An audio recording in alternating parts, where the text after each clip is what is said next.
Hey there, Erin here. I wanted to try an experiment as I had a comment in one of my freeze-dry videos about pre-freezing. Do you need to pre-freeze? Or can you just throw items that are not pre-froze in the freeze dryer and let them freeze dry? And I have read this in some comments on some other groups that I'm in. I've always pre-freezed everything unless it's a fresh herb. Those I'll throw in, or candy. But it does make sense. Do you have to pre-freeze, especially when it comes to liquids? And those can be hard, putting them in a freezer. Like I did eggnog last year and I've done scrambled eggs. Like that stuff is hard unless you're gonna pour it on the trays in the freezer and then pre-freeze. Or just putting it in the freeze dryer. So what I'm gonna do is an experiment using zucchini and tomatoes. And I have a medium freeze dryer, so I'm gonna try to keep this as honest as possible in the weights of the trays. They're gonna be very similar, and I'm gonna do fresh, and I'm gonna do pre-froze, and just see what the time difference is on these freeze-dried items. Because my thought is the reason I choose to pre-freeze is less work for my freeze dryer.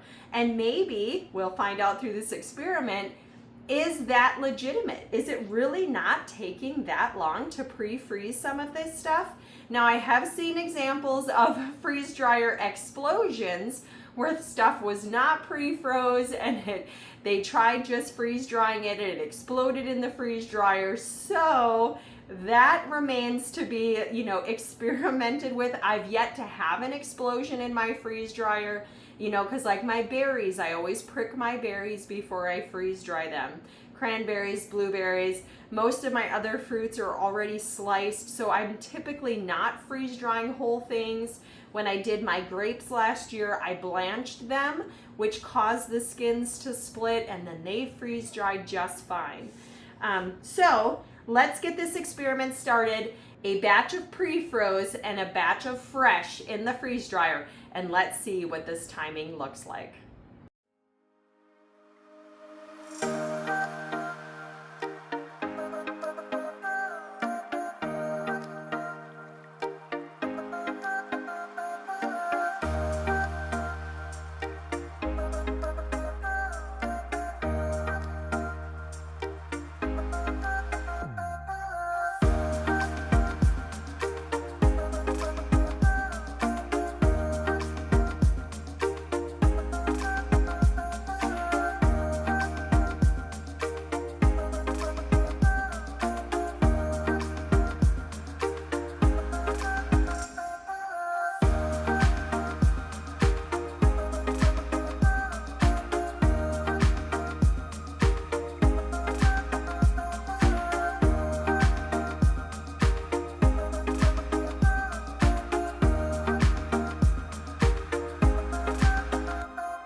So when it came to the end of freeze drying pre-froze tomato and zucchini to fresh or thawed tomato and zucchini in the freeze dryer, the time actually ended up being really close. So it was 37 hours roughly from start to finish, but I did have one tray that I'm just gonna have to cook with today. The tomato was too thick in it, and it would have taken a really long time, I feel like another maybe 10 hours for that one little tray to finish freeze drying. So I'm just gonna cook it up and be done with that tray and start a new batch.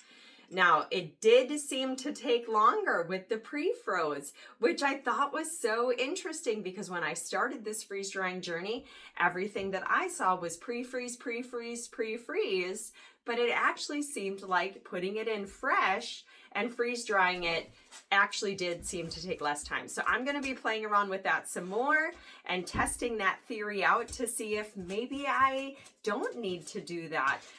Except for in the case where I've not had any explosions in my freeze dryer. So I'm going to try to avoid that and just make sure that everything is either cut or pierced.